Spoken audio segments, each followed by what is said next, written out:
नमस्कार जय हिंद दोस्तों, स्वागत है आप सभी का आपके अपने YouTube चैनल अभय स्टॉक पर। मैं हूं आप सभी के साथ अभय यादव।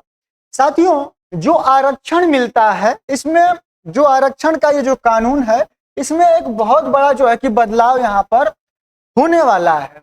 साथियों, जो क्रीमी लेयर करके लेयर आती है, जैसे ओबीसी में आता है ईबीएस करके, तो इस तरीके से इस पर जो है एक्शन की एक तरीके से तैयारी हो रही है जो एससी एसटी समूह है इन पर।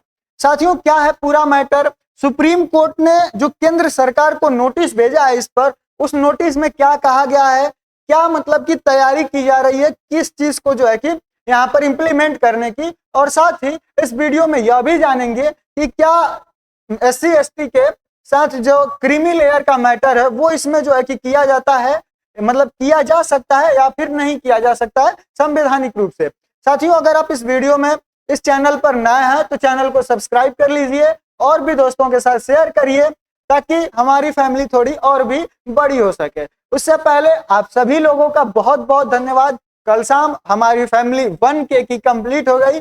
इस प्यार के लिए आप सभी का बहुत बहुत धन्यवाद और आप सभी को विश्वास दिलाते हैं कि हमारे इस चैनल पर आपको हमेशा सटीक और 100% ही सही जानकारी ही मिलेगी। कुछ भी मैनिपुलेटिंग तरीके से पक्ष विपक्ष या कुछ भी इस तरीके का नहीं मिलेगा। जो चीजें सही है वो सही आपको दिखाई जाएंगी और सही ही आपको बताई जाएंगी, एकदम सरल भाषा में विश्लेषण करके आप तक पहुंचाई जाएंगी।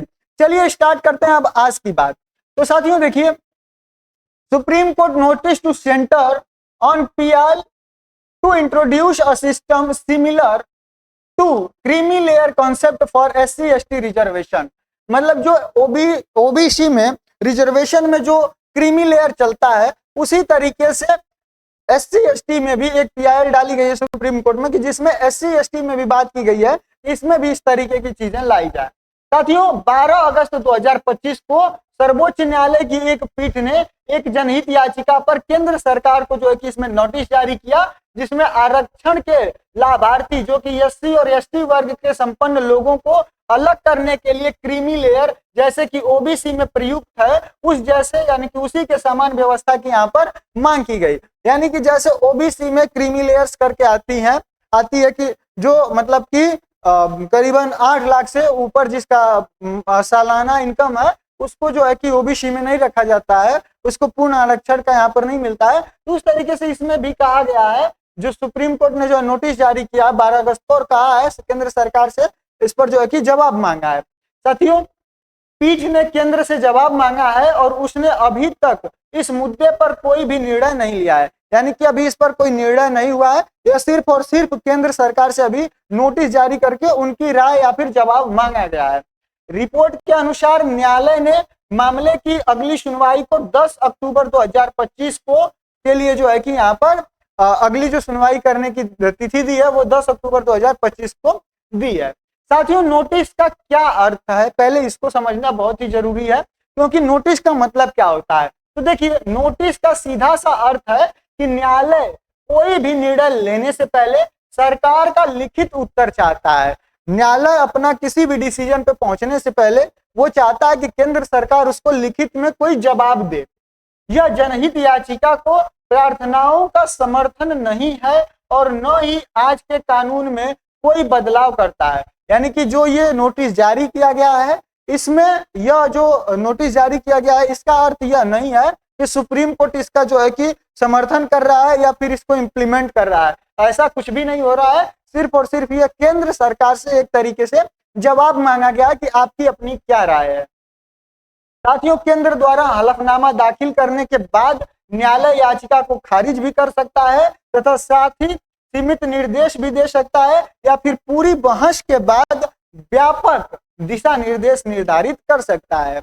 या तो इस याचिका को खारिज कर देगा जब केंद्र सरकार हलफनामा दायर करेगी, उसके बाद या तो यह जो याचिका है वो खारिज हो जाएगी या फिर इसमें कुछ सीमित निर्देश जो है सुप्रीम कोर्ट अपने हिसाब से देगा या फिर पूरी बहस करेगा, इस पर पूरी एक विस्तार से चर्चा होगी और उसके बाद जो भी उसके समझ में आएगा वो वहां पर दिशा निर्देश जो है कि जारी किया जाएगा।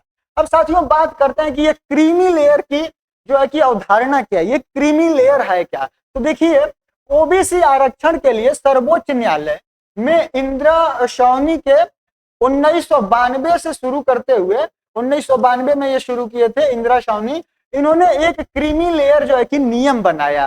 साथियों, पिछड़े वर्ग के अपेक्षाकृत उन्नत सदस्यों को इसमें बाहर रखा जाना चाहिए ताकि लाभ वास्तव में वंचितों तक पहुंच सके। यानी कि इनका कहना यह था कि मान लीजिए जो ओबीसी में है वो जो अब बढ़िया सशक्त हो गया है, अपना मतलब कि जो अच्छे तरीके से अच्छे जगह पे अच्छे पोस्ट पे वो पहुंच चुका है, तो जो वंचित हैं, जो वास्तव में इस आरक्षण के भागीदार हैं, मतलब जिनको आरक्षण ये चाहिए, उनको ये जो है कि सुविधा मिलनी चाहिए। तो इसके लिए एक लेयर बनाई जाए ताकि जो लोग इस कैटेगरी से ऊपर जा चुके हैं उनको वहां से हटा दिया जाए, उनको लाभ न मिले, कम मिले, और इसकी जगह जो जिनको ज्यादा आवश्यकता है उनको लाभ पहुंचाया जाए। साथियों, इसके बाद में शिक्षा पर भी लागू किया गया, जो कि अशोक कुमार ठाकुर 2008 में इनके द्वारा, और अब ओबीसी नीति का एक स्थापित पहलू है। साथियों, ओबीसी क्रीमी लेयर की पहचान करने में मदद करने वाली जो आय सीमा है वो 2017 में 8 लाख प्रति वर्ष रही।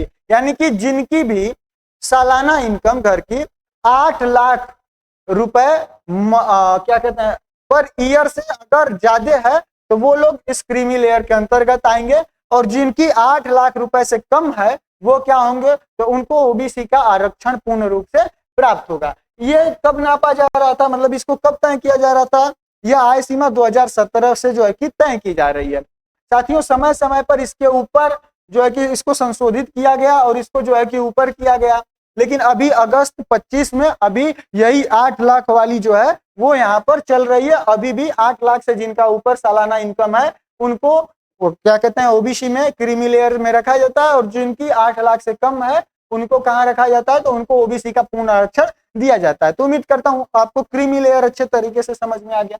अब आगे बढ़िए। साथियों, सरकारी नौकरी से बाहर काम करने वाले के लिए आय सीमा पहली बार 1993 में 1 लाख रुपए प्रति वर्ष निर्धारित की गई थी। जो सरकारी नौकरी से बाहर काम करते हैं उनके लिए जो आय सीमा है वो पहली बार 1993 में 1 लाख रुपए तय की गई थी प्रति वर्ष।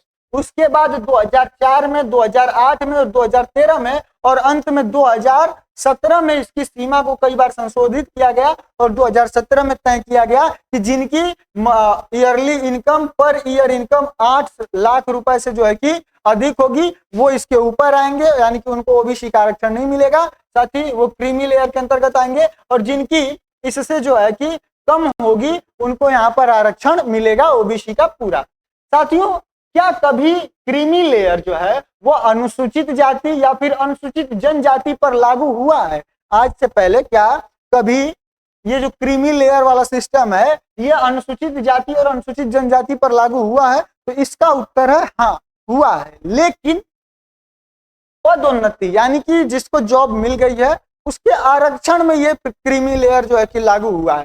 साथियों, न्यायालय ने का कहना है कि क्रीमी लेयर का बहिष्कार अनुसूचित जनजाति और अनुसूचित जनजाति के लिए केवल पिछड़े वर्ग में भी लागू होता है। देखिए, इसमें एक एम नागाराज 2006 में ने पदोन्नति कोटा के लिए शर्तें निर्धारित की और समानता नियंत्रण के एक भाग के रूप में क्रीमी लेयर सीमा का उल्लेख किया। यानी कि 2006 में एम नागाराज के ने जो है कि पदोन्नति के लिए जो प्रमोशंस होता है जॉब में उनके लिए जो है कि ये क्रीमी लेयर वाली यहाँ पर सिस्टम स्टार्ट किया था। साथ ही जर्नल सिंह 2018 में इन्होंने स्पष्ट किया कि राज्य क्रीमी लेयर के अंतर्गत आने वाली अनुसूचित जाति और अनुसूचित जनजाति के व्यक्तियों को पदोन्नति में आरक्षण नहीं दे सकते हैं। हालांकि राज्यों को अनुसूचित जाति और अनुसूचित जनजाति के पिछड़ेपन को दोबारा साबित करने के लिए आवश्यकता नहीं है। पदोन्नति से परे अभी भी यह प्रश्न यहाँ पर खुला हुआ है, यानी कि यह सिस्टम किसमें है अभी, तो प्रमोशन वाले क्षेत्र में यहाँ पर। साथियों, अगस्त 1, 2024 लैंडमार्क कॉन्स्टिट्यूशन बेंच वर्डिक्ट, एक कॉन्स्टिट्यूशन जो सुप्रीम कोर्ट की बेंच थी उसने एक अपना यहाँ पर फैसला सुनाया 1 अगस्त 2024 को, जो कि पंजाब राज्य बनाम दरविंदर सिंह के मतलब कि इनके वर्सेस में था, जिसको कि 1 अगस्त 2024 में तय हुआ कि 7 न्यायाधीशों की यहाँ पर संविधान पीठ के ने यह फैसला सुनाया कि राज्य सरकार को आरक्षण के प्रयोजन के लिए SC/ST श्रेणियों के भीतर उपवर्गीकरण करने का अधिकार है। यानी कि सुप्रीम कोर्ट ने 1 अगस्त 2024 को यह फैसला सुनाया कि जो राज्य सरकारें हैं उनके पास यह अधिकार है कि वो SC और ST की जो श्रेणियां हैं इनमें वो क्रीमी लेयर वाला कॉन्सेप्ट ला सकती हैं। इसने 2004 के एक फैसले जो कि EV चिन्नैया द्वारा किया गया था उसको इसने खारिज कर दिया, जिसमें इस तरह के वर्गीकरण को अस्वीकार घोषित किया गया था। यानी कि 2004 में जो EV चिन्नैया जी थे इन्होंने एक फैसला सुनाया था कि इस तरीके का वर्गीकरण SC/ST में नहीं होना चाहिए, इसको उन्होंने अस्वीकार कर दिया था। लेकिन 1 अगस्त 2024 को सुप्रीम कोर्ट के इन 7 जजों की बेंच ने यह फैसला सुनाया, जिसमें कि इसको जो है कि यह कहा कि राज्य सरकार अपने हिसाब से वो चाहे तो SC/ST के अंतर भी अपनी जो है उप श्रेणियां यहाँ पर उप वर्गीकरण यहाँ पर कर सकता है। साथियों, जो यह फैसला सुनाया गया था वह 6-1 के बहुमत से हुआ था। 4 न्यायाधीश न्यायमूर्ति BR गवई, विक्रमनाथ, पंकज मित्तल और सतीश चंद्र शर्मा ने SC/ST के क्रीमी लेयर सिद्धांत को लागू करने में यहाँ पर समर्थन किया था। उन्होंने इस बात पर जोर दिया कि इन समुदायों के भीतर जो संपन्न है, यानी कि जो क्रीमी लेयर की पहचान करना और उन्हें बाहर करना यह सुनिश्चित करने के लिए कि आवश्यक है कि आरक्षण वास्तव में वंचितों को ही लाभान्वित करे। यानी कि जो लोग अब संपन्न हो चुके हैं उनको इसका जो है कि नहीं मिलना चाहिए आरक्षण, और यह सुनिश्चित करना बहुत ही जरूरी है कि यह जो वास्तविकता में जो इसके योग्य हैं उनको ये चीज मिले। साथियों, इस कदम को सामाजिक न्याय के ढांचे का नया रूप देने में एक संभावित मील का पत्थर के रूप में यहाँ पर सराहा गया। आइए आगे बढ़ते हैं। सरकार का रुख और इसका विरोध भी है। देखिए, अगस्त 2024 में जब इस तरीके का फैसला सुनाया गया तो अदालत की टिप्पणी के बाद प्रधानमंत्री नरेंद्र मोदी के नेतृत्व में केंद्रीय मंत्रिमंडल ने घोषणा की कि बाबा साहेब अंबेडकर के संविधान के तहत SC और ST आरक्षण में क्रीमी लेयर का कोई भी प्रावधान नहीं है। इनका कहना है, मोदी जी का और इनकी जो गवर्नमेंट है, कि देखिए जो अंबेडकर जी ने, बाबा साहब अंबेडकर जी ने जो संविधान बनाया था उसके अंतर्गत जो SC/ST है इसके लिए क्रीमी लेयर का कोई भी प्रावधान यहाँ पर नहीं है। और उन्होंने पुष्टि की कि वे किसी नीति को लागू नहीं करेंगे, और इसके अतिरिक्त इन्होंने यह स्पष्ट कर दिया कि वो इस तरीके की किसी भी नीति को लागू नहीं करेंगे। इसके अतिरिक्त अगस्त 2024 के फैसले को चुनौती देते हुए पुनर्विचार याचिका भी दायर की गई। यानी कि जो इन्होंने फैसला सुनाया था, ये 7 बेंच वाले जो पीठ थी, तो इसको फिर से जो है कि इसको चुनौती देते हुए कहा गया कि आप इस पर जो है कि दोबारा से विचार करिए। साथियों, इन याचिकाओं में तर्क दिया गया है कि केवल संसद को